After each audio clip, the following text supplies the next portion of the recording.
అదే RTV app వార్తల్ని క్షణాల్లో చదివే అవకాశం ఉంటుంది. ఒక న్యూస్ పేపర్, ఒక టెలివిజన్ ఛానల్ మీ చేతుల్లో ఎప్పుడూ ఉంటాయి. కర్నూలు జిల్లాలో ఉల్లి రైతులు ఆత్మహత్యలు చేసుకునేటువంటి పరిస్థితి వచ్చింది. గత 2 రోజుల క్రితం పూలకలకు సంబంధించినటువంటి ఇద్దరు రైతులు కృష్ణ, వెంకటేష్ అనేటువంటి రైతులు పురుగుల మందు తాగి ఆత్మహత్యయత్నం చేశారు. ఎందుకంటే సరైనటువంటి ఉల్లికి ధర కల్పించడం లేదు, పెట్టినటువంటి పెట్టుబడి తిరిగి రావడం లేదు, చేసేటువంటి అప్పు తీరేటువంటి మార్గం లేదు అనేటువంటి ఆవేదన వ్యక్తం చేస్తూ మరి 2 రోజుల క్రితం ఆత్మహత్యాయత్నం చేశారు. ఆ రైతులపైన కూడా కేసు నమోదు చేసినటువంటి పరిస్థితి ఉంది. మనం చూస్తున్నాం ప్రస్తుతం కర్నూలులో ఉన్నటువంటి ఉల్లి మార్కెట్ యార్డ్లో ఎక్కడికెక్కడ నిలిచిపోయినటువంటి కొనుగోళ్లు, మరి వేల క్వింటాల్లో ఉల్లిగడ్డ ఇక్కడే తిష్ట వేసినటువంటి పరిస్థితి, ఉదయం నుంచి వెయిట్ చేస్తున్నటువంటి పరిస్థితి, 2-3 రోజుల నుంచి రైతాంగం అంతా ఇక్కడే వచ్చి తమ ఉల్లి ఉత్పత్తులను అమ్ముకునేటువంటి ఆ పరిస్థితి లేక ఇక్కడే ఉండేటువంటి పరిస్థితి కనిపిస్తుంది. గత వారం 15 రోజుల నుంచి ఉల్లి యొక్క కొనుగోళ్లు ఆగిపోయినటువంటి పరిస్థితి ఉంది. ప్రభుత్వం మాత్రం 1200 గిట్టుబాటు ధర అంటుంది తప్ప, కానీ మార్కెట్కి తీసుకొస్తే కనీసం 300-400 అడిగేటువంటి నాదుడే లేడు. కేవలం ఇక్కడ ఉన్నటువంటి దళారుల చేతుల్లో దగా పడుతున్నారు రైతాంగం. ఆ పురుగులు ఈ చేసినటువంటి అప్పులు తీరేటువంటి మార్గం లేక ఆత్మహత్య తప్పదంటూ మరి కర్నూలు జిల్లాలో ఆత్మహత్యల పర్వం కొనసాగేటువంటి పరిస్థితులు అయితే కనిపిస్తున్నాయి. మనతో మాట్లాడడానికి రైతులు ఉన్నారు. చెప్పైతే ఏ ఊరు, ఎక్కడి నుంచి వచ్చారు? మాది మూడమల గురించి సార్. మేము ఇల్లు వేసుకొచ్చినాం. ఎన్ని క్వింటాలు వేసుకొచ్చారు? 50 క్వింటాలు. ఎన్ని రోజుల నుంచి వచ్చి? 2 రోజులే సార్. 2 రోజుల నుంచి ఇక్కడే ఉన్నాం. 2 రోజుల నుంచి మార్కెట్లో ఎలాంటి పరిస్థితి ఉంది? మార్కెట్లో ఈ కాట పెట్టినట్టు కూడా ఇంకా పోవడం లేదు సార్. మేము బయట నిలబెట్టుకున్నాం బండ్లు. అది మా బయట నిలబెట్టుకుంటే ఎక్కడ? రోడ్డు మీద సార్. ఓకే, పెట్టుబడి ఎంత పెట్టింటావు ఏంటి? పెట్టుబడి అంత పోయినా 1000 ఎకరకు వస్తుంది సార్ ఖర్చు. 500 కూలి మంచికి, 1800 ఒక బస్తా సంచి.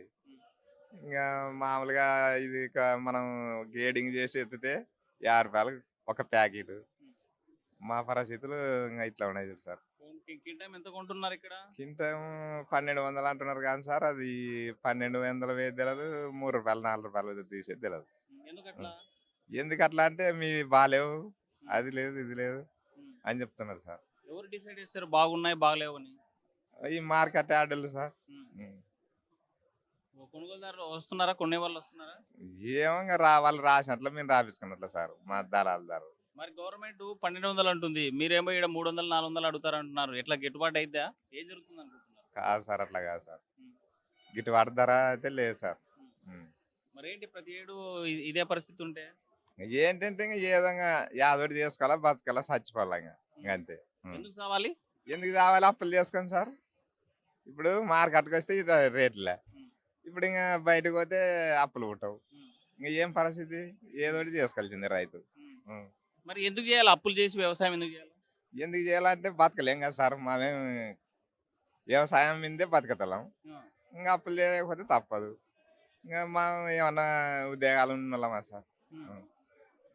అంటే ఏదో కూలిపోవచ్చు కదా, ఈ అప్పులు చేసి ఆత్మహత్యలు చేసుకునే పరిస్థితి ఎందుకంటే? పొలం పెట్టుకొని ఎట్లా కూలిపోవాలా సార్? ఏదో చేసుకుందాం అన్న ఉంటుంది కదా సార్. ప్రతి ఏటా అప్పు చేస్తున్నావు, అప్పుల పాలు అయిపోతున్నాయి. అసలు ఈ వ్యవసాయం ఎందుకు చేయాలంటారు?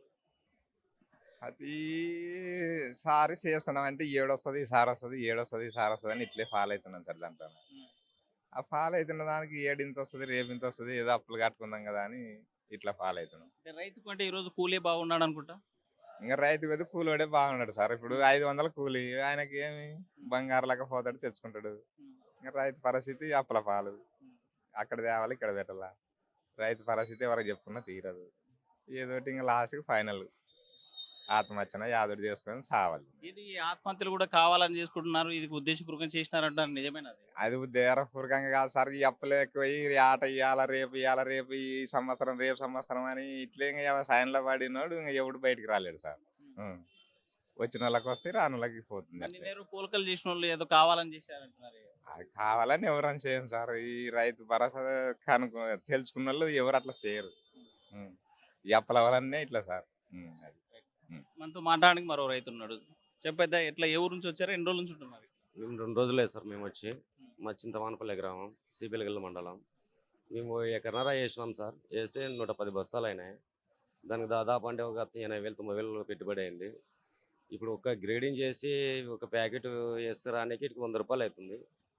కానీ ఇక్కడికి వస్తే మాత్రం 1200 రేట్ అన్నది, కానీ గవర్నమెంట్ 200, 150, 300 రాస్తున్నారు. అది ఆ రేటుకి మాకు పెట్టుబడికి కూడా రావు, కూలీలకు కూడా రావు సార్. ఇంకంతా తప్పితే ఏం లేదు. మరి ఏంటి పరిస్థితి? ఏం చేస్తావు సార్, వచ్చేది ఇక్కడ ఒక మేము పడిగాపులు కాసుకొని ఉండాలి అంతే. వాళ్ళు వచ్చి రాసినప్పుడు చూసినప్పుడు అంతే, అంత తప్పితే ఏం లేదు.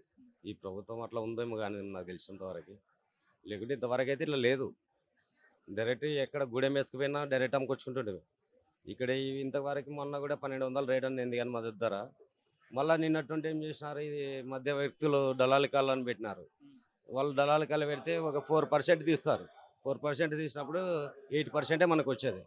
ఆ 8% అది ఈ రోజు వస్తుందో రేపు వస్తుందో నెలకు వస్తుందో కూడా తెలియదు. ఇప్పుడు ప్రస్తుతానికి మేము చేతి పట్టితోనే ఇలా కొట్టుకొచ్చుకున్నాం. ఒకవేళకి ఇక్కడ వాళ్ళు దింపే అమ్మాలి కూడా వాళ్ళు ఛార్జీ చేస్తారు కదా, వాళ్ళకు కూడా అమౌంట్ ఇచ్చి ఇప్పిస్తున్నారు. అంటే హమాలీలకు ఇచ్చే ఛార్జ్ వాళ్ళు తీసుకుని కొనుగోలు చేసేటువంటి దాన్ని మీరే కట్టాలా? మేము ఇప్పుడు నైట్ దింపిన దానికి కూడా మేము ఇచ్చేసినాము. మళ్ళీ దళాలి చేసేటప్పుడు మాత్రం వాళ్ళు దాంట్లో ఎంటరింగ్ చేస్తారు వాళ్ళు. ఎట్లుంది రైతు పరిస్థితి ఈ సంవత్సరం? రైతు పరిస్థితి ఏం లేదు సార్, ఒక్కటి ఏ ధరకి ఏ పంట చేసినా కూడా మద్దతు ధర నీటికి లేదు. ఒక మిరప వేసుకొని పోయిన సంవత్సరం నాశనమైనాం, ఈ ఉల్లి వేసుకొని ఇప్పుడు నాశనమైనాం. వేరే పంటలకి ఏది మద్దతు ధర లేదు. ప్రతి ఏటా రైతు పరిస్థితి ఇలాగే ఉంటే ఏంటి? ఇప్పుడు దాదాపు అంటే సార్ 2 సంవత్సరాలు అవుతుంది. ఇంకా ఏమి ఈ పరిస్థితి చూస్తే ఇంకా చాలా విచిత్రమైన సన్నివేశాలు. కొంతమంది రైతులు, సన్నకారు రైతులు అప్పులు పుట్టాక నాకు చిమర్లు పడుతుంటారు. ఎవరు నిన్న మీ మీ మీ మండలం సంబంధించి పోలకల్ వాళ్ళు ఏదో ఆత్మహత్యతనం చేసినారంటున్నారు. అదే ఆ రోజు ఆ పిల్లోడు వాళ్ళు చేసినారంటారు కానీ సార్, వీళ్ళు మధ్య వాళ్ళు చూస్తే లేదు, ఏదో ముందు డబ్బా పట్టుకొని దాంట్లోకి అది అది కూటర్ పోసుకొని తాగి బేకని అన్నాడు అన్నమాట అని అంటున్నారు సార్. అది అదైతే మనకు క్లారిటీ తెలియదు. కొన్ని రైతుల పరిస్థితి మారాలంటే ఏం చేయాలి? రైతుల పరిస్థితి మారాలంటే దాదాపు అంటే సార్ ఇప్పుడు గవర్నమెంట్ వచ్చేసి ఒక 2000 మద్దతు ధర పలికితే ఏదో రైతుకి పెట్టుబడుల కాటుకు వస్తుంది. ఇప్పుడు లేదనకుండా మనం పండించిన పంటను ఇడిచిపెట్టి మహారాష్ట్ర నుండి తెప్పిస్తున్నారు సార్ ఇక్కడికి. మహారాష్ట్ర గడ్డ వల్లనే మన గడ్డ కొనడం వాళ్ళు మహారాష్ట్ర గడ్డ ఎందుకు తెప్పిస్తున్నారు? మన గడ్డ ఇంత ఇక్కడ మన గడ్డ సైజ్ సన్నగా ఉంటుంది, ఆ గడ్డ లా ఉంటుంది సార్. అది అందుకోసానికి దాన్ని ఎక్కువ ఇష్టపడుతున్నారు కానీ దీన్ని లైక్ చేయడం లేదు. మన రాష్ట్రం వచ్చేసి ఆ మద్దతు ధర మహారాష్ట్ర గడ్డని తీసుకురాకుండా ఉంటే మన ఉల్లికి మంచి రేట్ ఉంటుంది. మహారాష్ట్ర గడ్డ బాగా వస్తుంది మార్కెట్లోకి. ఎందుకు వస్తుంది సార్ ఇక్కడ? అంటే ఎవరు పండిస్తున్నారు అది? సార్ మహారాష్ట్ర వాళ్ళు పండిస్తున్నారు కానీ సార్ ఇది గవర్నమెంట్ వాళ్ళ అనుసంధానం వల్ల ఇక్కడ రప్పించుకుంటుంటారు. ఏం చేయాలి మరి దాన్ని మహారాష్ట్ర గడ్డని మన ఏరియాకి రాకుండా ఉండాలి సార్. అది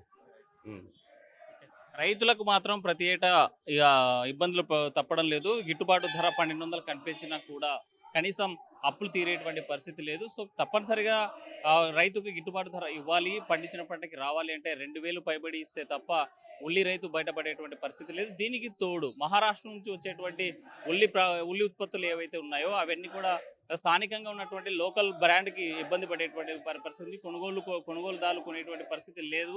మరి రాకుండా ఇతర రాష్ట్రాల నుంచి ఉల్లి రాకుండా అడ్డుకోవాల్సినటువంటి అవసరం ఉందని రైతులు ఆవేదన వ్యక్తం చేసేటువంటి పరిస్థితి కనిపిస్తుంది. ఏదేమైనా కర్నూలు జిల్లా రైతాంగాన్ని ఆదుకోవాలి. ఉల్లి రైతుకు గిట్టుబాటు ధర మరింత 1200 కాకుండా 2000 పైబడి ఇస్తే తప్ప గిట్టుబాటు కాదని రైతులు ఆవేదన వ్యక్తం చేసేటువంటి పరిస్థితి స్పష్టంగా కనిపిస్తుంది. వేడిజల్లి చంద్రశేఖర్తో Hussain, RTV, Kurnool market yard నుండి. తెలుగులో న్యూస్ కి ఫాస్టెస్ట్ యాప్ ఇప్పుడు టోటలీ న్యూ అవతార్లో జస్ట్ 5 seconds లో కంప్లీట్ న్యూస్. సోషల్ మీడియాలో ట్రెండ్స్ కి one stop solution. Live TV app voice search option తో ఇప్పుడే డౌన్లోడ్ చేయండి లేదా అప్డేట్ అయిపోండి. యాప్ లింక్ డిస్క్రిప్షన్ లో ఉంది.